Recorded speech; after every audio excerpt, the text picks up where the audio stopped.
This is a five-star hotel, not a shelter for people who wandered in off the street. I'd suggest you take the boy and find somewhere else to sleep." Vanessa Crane said it without lowering her voice, and the words carried across the marble lobby to the few people still awake at that hour. She said it the way a person says a thing they have already decided is true, watching the tired man in the worn jacket, the sleeping child on his shoulder, waiting for him to be embarrassed enough to leave. Ethan Ward did not argue. He shifted his son a little higher against his chest, so the boy's head rested more comfortably, and he looked at her for a long, quiet moment. Then he turned and carried Leo toward the far end of the lobby, took out his phone, and made a single call. 40 minutes later, before the night was over, not one member of that hotel's overnight management would still have a job.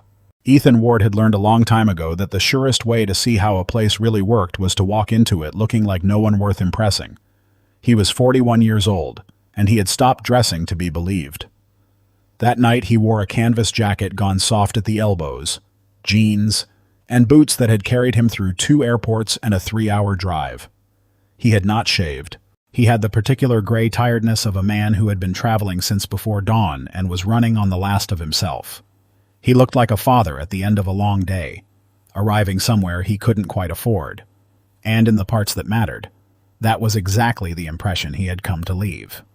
The Crestmont rose 22 floors above the center of the city, a flagship property with a lobby of pale marble and low golden light, the kind of hotel where the staff were trained to glide rather than walk. At a few minutes past midnight, it was nearly empty, a bartender closing down the far lounge, a night porter near the luggage stand, and behind the long front desk, a young clerk on the phone who did not look up when the automatic doors slid open. Ethan carried his son inside. Leo was 7 years old and had spent most of the last 2 hours drifting in and out of a feverish half-sleep, his cheek hot against his father's neck, one hand fisted in the collar of the canvas jacket. He had been a trooper about the whole trip right up until the fever came on somewhere over the last state line, and now he only wanted, in the small, cracked voice of a very tired child, a bed. Ethan had promised him one. There was a reservation under his own name, a corner suite on the 18th floor, booked and paid for, confirmed that afternoon. He set his bag down at the desk, adjusted his son's weight, and waited for the clerk to finish the call. What Ethan had not told anyone at the Crestmont, and did not intend to, was why he was really there. 2 months earlier, Halcyon Group had acquired the company that owned the Crestmont brand 9 hotels across 4 cities. This one, the crown of them. Ethan Ward had founded Halcyon 11 years ago with a single boutique property and a theory that most people in hospitality had forgotten, that the quality of a place was not what happened in the daylight, when managers were watching, but what happened at midnight, when they weren't. He had built the group into something large by never quite believing the reports that crossed his desk, and by doing, once or twice a year, exactly what he was doing now, checking in under his own name, unannounced, as an ordinary guest, to see for himself. He was the chairman of the company that owned the marble under his feet. The people about to decide he did not belong in it worked for him. None of them knew it yet, and he had not planned to tell them. He had planned to get his son into bed and quietly watch how the night shift ran. He had learned to distrust daylight a long time ago. In the daylight, every property he owned performed beautifully. The managers were present, the reports were clean. The mystery shopper scores that crossed his desk each quarter were reliably excellent. But Ethan Ward had built a career on a single, unglamorous conviction that a place is not what it is when it knows it is being graded. A hotel is what it is at midnight on a slow Tuesday, when the senior staff are asleep and the only people awake are a tired clerk, a bored manager, and whoever happens to walk through the door looking like they don't matter. That was the real audit, and it could not be scheduled, because the moment it was scheduled, it stopped being true. So a few times a year he ran it himself, in the only way it could honestly be run, by becoming, for one night, the person a hotel was least likely to try for. He had not expected the Crestmont to fail. It was the crown of the group, the flagship, the property whose numbers he showed to investors. That it would fail this badly, this fast, over something this basic, was a thing he had not braced for, and it landed harder because of it. He had brought Leo because the trip had lined up with one of his rare stretches of custody, and because he had not wanted to spend the night away from his son to spare a hotel an inspection it did not know it was getting. He had told himself the boy would sleep through it. He had not planned on the fever, and he had certainly not planned on his sick child becoming the exact instrument that revealed what the place was, a tired father with a boy who needed a bed. The most sympathetic figure a hotel could ever be handed, turned away in under 10 minutes. If the Crestmont would do this to them, it would do it to anyone. That was the only thing the night was really measuring, and the measurement was already, quietly, catastrophic. The plan lasted about 90 seconds. The clerk's name was Tyler, and he had been on the overnight desk at the Crestmont for 8 months. He finished his call, set down the phone, and let his eyes travel over the man in front of him. The soft jacket, the unshaven face, the scuffed boots, the child. Something in his expression settled, the way a face settles when it has quietly reached a conclusion. He did not ask how he could help. He said, "Can I do something for you?" in the tone reserved for people you expect to be a problem. Checking in. Ethan said, "Ward? Ethan Ward. There should be a corner suite on 18. Tyler typed the name, or appeared to. He looked at the screen for a moment, then looked back up with the faint, practiced regret of someone about to enjoy delivering bad news. "I'm not finding anything under that name," he said. "Are you sure your reservation's with us? Sometimes people mix us up with the property down the road." "It's with you," Ethan said evenly. "I booked it this afternoon. I have the confirmation." He shifted Leo to his other shoulder, freed a hand, and pulled up the email on his phone. He turned the screen toward Tyler. The confirmation was clean, the Crestmont's name and logo. A corner suite, 18th floor, the reservation number, paid in full. Tyler barely glanced at it.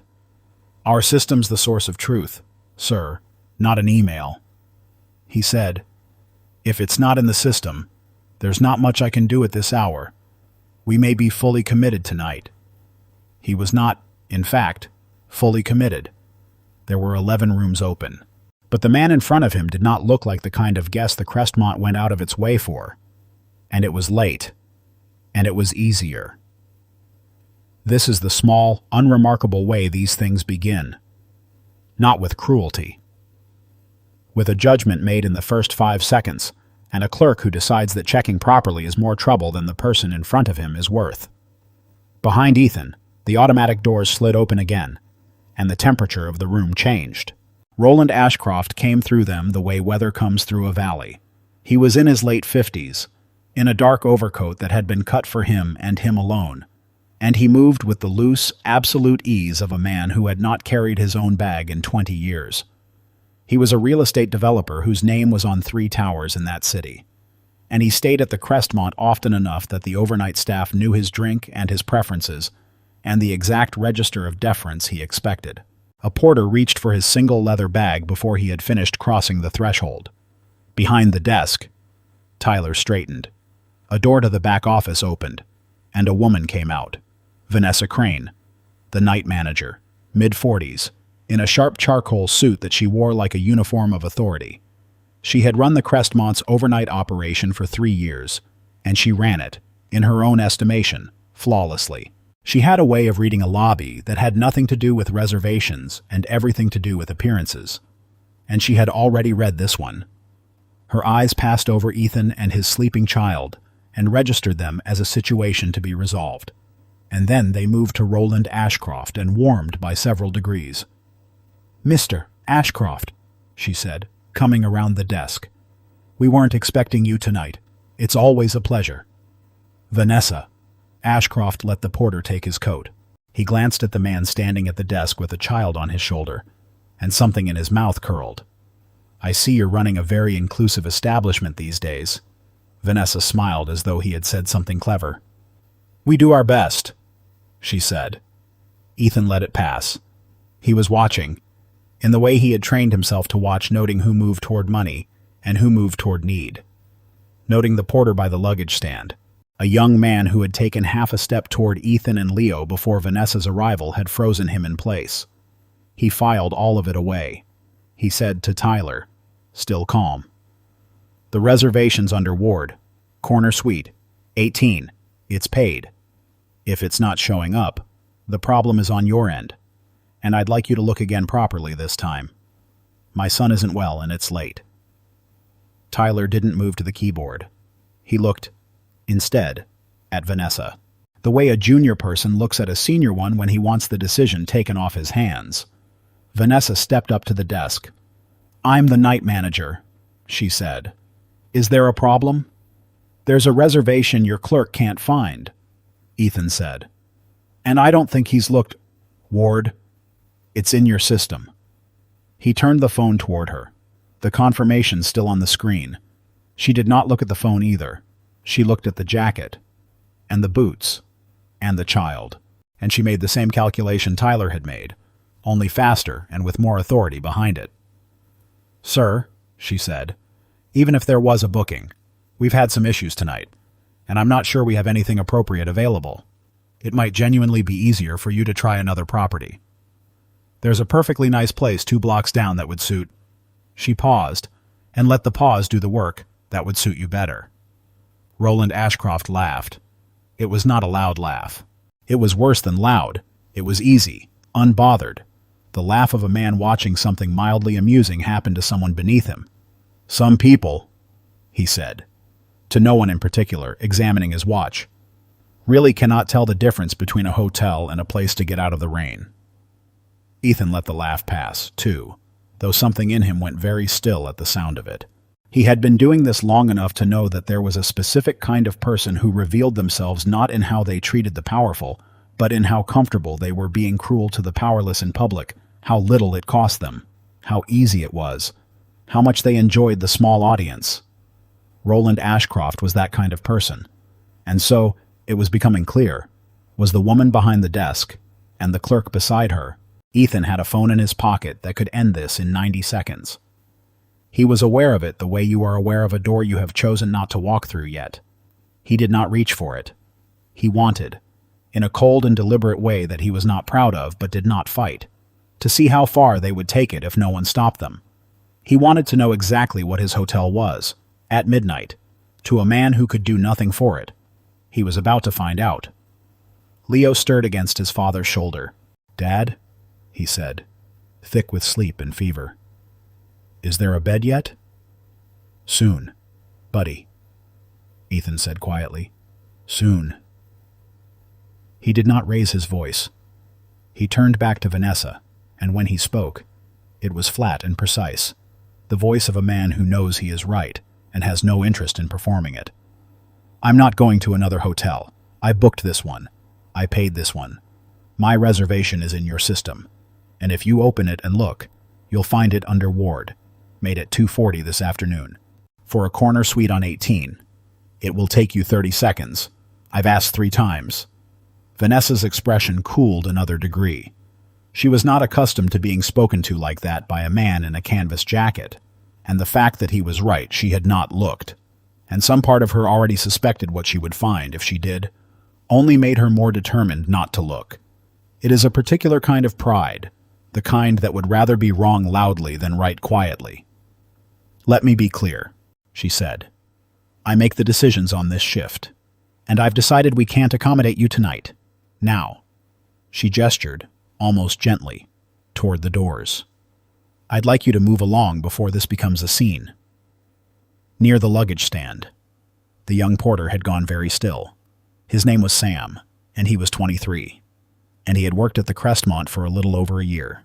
He had watched the whole exchange with his jaw tightening, and now, in the pause after Vanessa's words, he did the only thing he could think to do.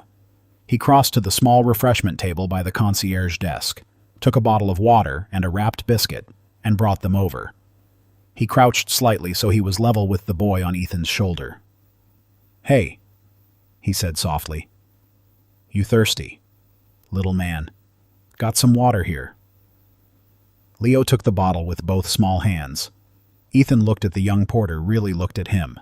The first person in that lobby to treat his son like a child rather than a problem, and something in his face changed, though not in the direction anyone watching would have expected. "Thank you," he said. "What's your name?" "Sam." "Sir." "Thank you, Sam." Vanessa's voice cut in, cold now. "Sam, back to your station." Then Roland Ashcroft, bored of watching, decided to be useful in the way men like him understand usefulness. "Vanessa, while you sort out your vagrancy problem," he said. "I assume my usual suite is ready. The corner on 18. I like the view." And here the night turned on a hinge so small that most of the people in the lobby did not hear it click. Because the corner suite on 18, the one Roland Ashcroft called his usual, was the one Ethan Ward had booked that afternoon. It was in the system. Vanessa knew, in the part of her mind she was refusing to consult, that it was in the system, and she made her choice. "Of course, Mr. Ashcroft," she said. "I'll have it ready for you in 5 minutes. On the house tonight, for the inconvenience of the wait." She turned to Tyler. "Set up 18 for Mr. Ashcroft." Tyler's fingers hovered over the keyboard.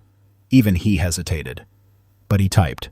Ethan watched a suite he had paid for be given away, as a courtesy, to a man who had mocked his child.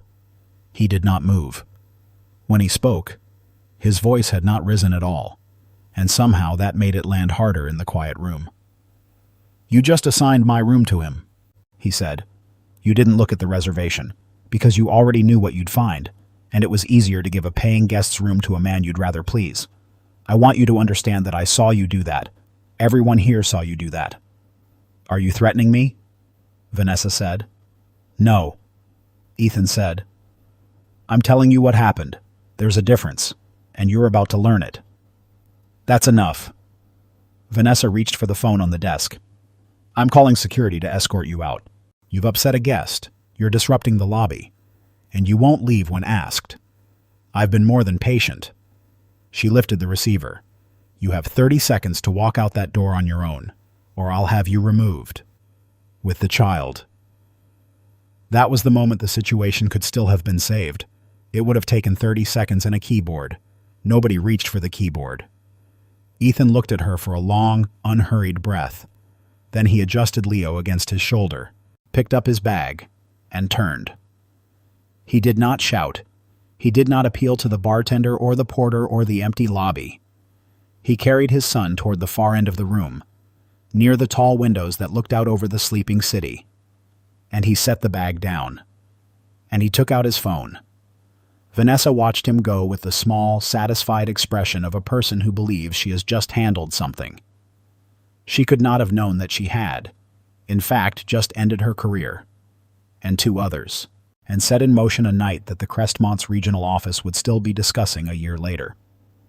It did not look like a mistake. From where she stood, these things rarely do. Ethan sat Leo carefully in one of the deep lobby chairs, tucked the canvas jacket around the boy's shoulders, and pressed the back of his hand to his son's forehead. Still warm. 2 minutes, he murmured. Then we'll have you in a bed. I promise. Leo nodded, eyes already closing, the water bottle still clutched to his chest. Then Ethan straightened, walked a few steps toward the window where his voice would not carry, and made his call. He did not call the police, or a lawyer, or the front desk of another hotel. He called a woman named Claire Bennett, and Claire Bennett was the chief operating officer of Halcyon Group. Here is what no one at the Crestmont knew. Not Tyler, not Vanessa, not Roland Ashcroft, laughing by the desk. The man they had just tried to put out on the street with a feverish child was the single largest shareholder and the founding chairman of the company that owned the building they were standing in. He did not merely have a reservation. He owned the reservation system. He owned the marble, the golden light, the suite on 18, and every job on that overnight shift. He had come to the Crestmont for one reason: to see, with his own eyes, how the place treated a tired man who looked like he had nothing to offer. He had gotten his answer in under 10 minutes, and it was worse than anything a report could have told him. Claire Bennett picked up on the second ring. It was past midnight, but she had worked for Ethan Ward for 9 years, and she had learned that when he called at this hour from a property, it was never small.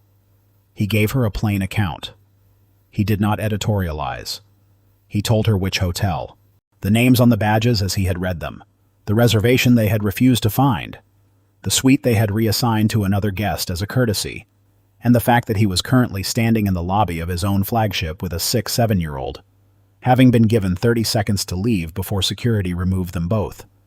He said it the way he said everything, without heat, without drama, which somehow made it far worse to hear than if he had shouted. Claire Bennett said very little. When he finished, she said, "Don't move.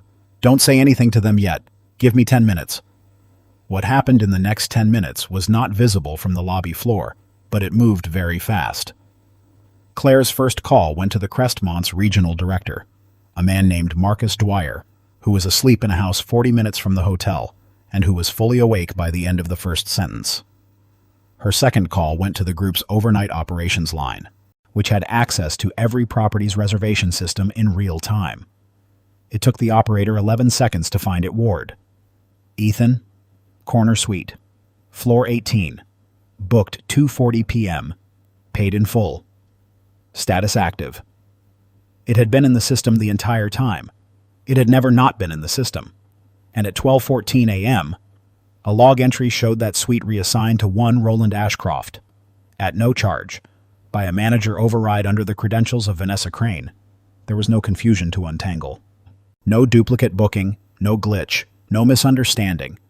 There was a paid reservation, a manager who had chosen not to honor it, and a guest who had been told to take his child and go. That was the part that made it unrecoverable, from a corporate standpoint, and Claire Bennett saw it immediately. A mistake could be apologized for. A system error could be fixed and explained. But there was no mistake here to hide behind, no software to blame, no honest confusion to point to. The record showed a deliberate sequence of choices, made by people whose entire job was to make the opposite ones, and it showed them in an order that could not be reordered into anything sympathetic. "Look again," the guest had said 3 times. Nobody had looked. That was not a glitch. That was a decision, repeated, about whose comfort was worth a keystroke and whose was not. And it had been captured, minute by minute, by the hotel's own cameras, which meant that whatever the company did next, it would be doing it with full knowledge of exactly what had happened, in front of a chairman who had watched it happen to his own child. There was only one direction a night like that could go. Claire Bennett did not send an email. She called the front desk of the Crestmont directly. Tyler answered, in the smooth voice he used for phones. "Front desk, this is Tyler. How may I?" "This is Claire Bennett, Chief Operating Officer of Halcyon Group," she said. "Put your night manager on, now." Across the lobby, Ethan watched Tyler's face change. He watched the young man's easy posture drain out of him in real time, watched him hold the receiver out toward Vanessa with a hand that had gone unsteady, watched Vanessa take it with the last of her irritation still on her face, and then, second by second, watched that irritation turn into something else. She said, "Yes," she said. Yes." She looked, involuntarily, across the lobby, to the tired man in the canvas jacket standing calmly by the window, and the color left her face entirely, all at once, the way water leaves a glass. When she hung up, she did not put the phone down so much as let go of it. For a moment she simply stood there, one hand still resting on the desk as though she needed it to stay upright, and she made the walk across the lobby with her eyes the tired man in the canvas jacket, the sleeping child, the phone he had lowered from his ear, the calm that had never once broken in all the minutes she had spent trying to break it. She was replaying, she realized, every second of the last 20 minutes with new information laid over the top of it, and every second was worse than the one before. "Look again," he had said. Properly this time. She had heard it as the demand of a nuisance. She was hearing it now as what it had actually been a man giving her, over and over, the chance to simply do her job, and watching her refuse. He had not been threatening her when he said she was about to learn the difference between telling him what happened and threatening him. He had been telling her the truth, and she had been too certain of her own authority to hear it. Tyler, beside her. had gone the specific shade of a young man who has just understood that the ground he was standing on was never solid. That was... He started, and stopped. He did not finish it. There was nothing to finish. Across the lobby, Ethan Ward crouched down beside his sleeping son and did not look at either of them, and somehow that was worse than if he had. A man enjoying his victory would have looked. This one simply gathered his child and waited for the people whose job it now was to fix what these two had broken. Roland Ashcroft, still near the desk, still waiting for a suite that was never coming, had noticed none of it yet. "Is my room ready or not?" he said, to no one in particular. Nobody answered him. That, too, he would come to understand shortly. The regional director, Marcus Dwyer, arrived at the Crestmont at 12:41 a.m. in a coat thrown over the clothes he had been sleeping in, with two members of the group's overnight response team behind him. He did not go to Ethan first. He had been instructed not to make a scene of it, and he understood, from the tightness in Claire Bennett's voice, exactly how serious this was. He went to the desk. What he said to Vanessa Crane and Tyler was brief and specific, and it was over quickly. Both of them were placed on immediate suspension pending termination, effective that moment. Their keycards collected. Their access revoked before they had left the building. The grounds were not in dispute and did not need to be argued: refusal to honor a paid reservation, reassignment of a guest's room without cause, and conduct toward a guest and a minor child that the company's own standards described. In plain language, as grounds for dismissal, there was a video record from the lobby cameras, there was the system log, there was nothing to interpret. The general manager of the Crestmont, a man named Gregory Mason, was called at his home at 1:05 in the morning. He was told to come in. He arrived before 2, gray-faced, and spent the small hours of the night in a conference room with Marcus Dwyer, explaining how a culture had taken root on his overnight shift in which a paying family could be turned away at the door, while a wealthy regular was handed their room as a gift, and how he had not known, or had not wanted to know, which amounted, at his level, to the same thing. It would not save his position. He understood that by the time the sun came up, Roland Ashcroft did not understand. At first, that anything had changed. He was still standing near the desk, checking his watch, waiting for the porter to take him up to 18. When Marcus Dwyer turned to him, Dwyer was polite, because the company was always polite, and because politeness at that moment was its own kind of blade. He informed Mr. Ashcroft that the suite was not available to him, that it belonged, as it always had, to another guest, and that in light of the evening's events, the group would be closing Mr. Ashcroft's loyalty account and would prefer that he seek accommodation elsewhere, that night and going forward, at any halcyon property. Ashcroft's face went through several expensive expressions in quick succession. "Do you have the faintest idea who I am?" he said. "I do, Mr. Ashcroft," Dwyer said. "That's rather the point." He gestured toward the doors, the same gesture Vanessa had made 20 minutes earlier, at another man, though the symmetry was lost on almost everyone in the room. A porter was already bringing his coat. At 12:52, Ethan Ward's phone buzzed. It was Claire Bennett. "It's handled," she said. "Marcus is on site. Your suite's being turned down right now, the real one. With an apology I promise you is sincere. Get that little boy to bed. And Ethan, I'm sorry it took a phone call. It shouldn't have." "I know," Ethan said, and left it there. He crossed the lobby to the chair where Leo had fallen fully asleep, the water bottle loose in his hands, and he crouched down and gathered his son back onto his shoulder as gently as he could. The boy murmured something and settled. As Ethan rose, Sam, the young porter, who had watched the last 20 minutes with a growing and disbelieving understanding of what he had witnessed, stepped forward. Uncertain now, unsure whether he was in trouble for the water and the biscuit. "Sir," Sam said, "I is your son, okay? Do you need anything for him? There's a pharmacy that delivers. I could." "He'll be all right," Ethan said. "It's just a fever. He needs to sleep." He looked at the young man for a moment. "You were the only person in this room tonight who treated him like a child. I want you to know I noticed that. It matters more than you think." Sam did not know what to say to that. He said, "Anyone would have, sir."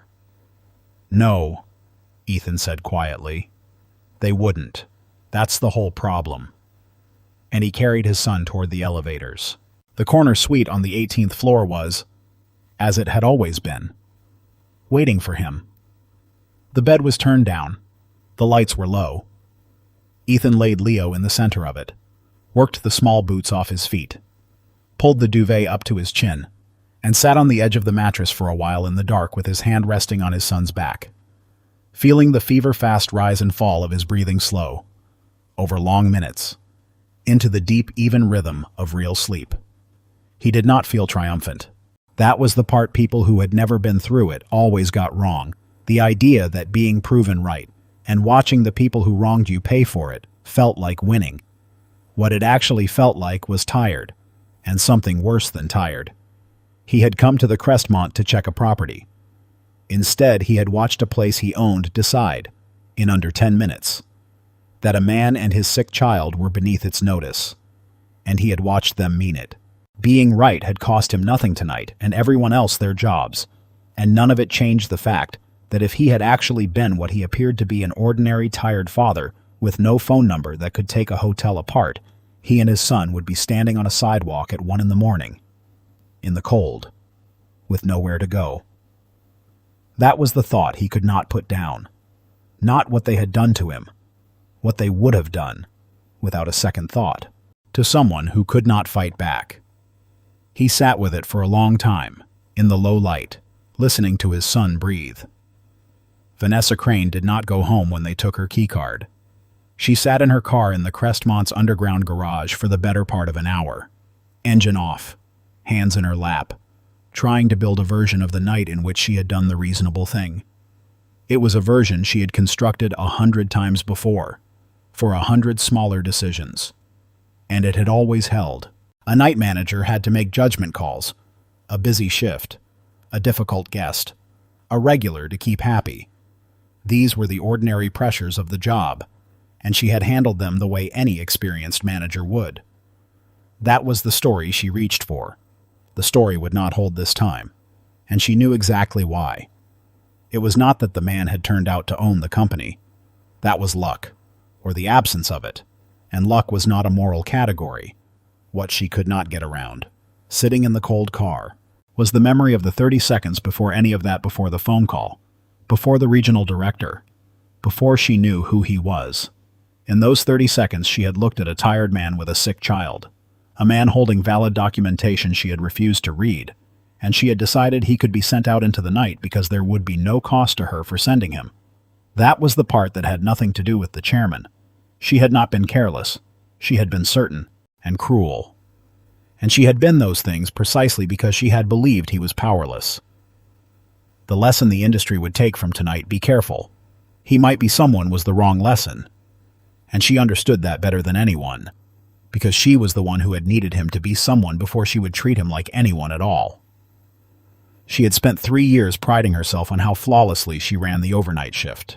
The one thing she had never once measured was how it ran for the people she had already decided did not matter.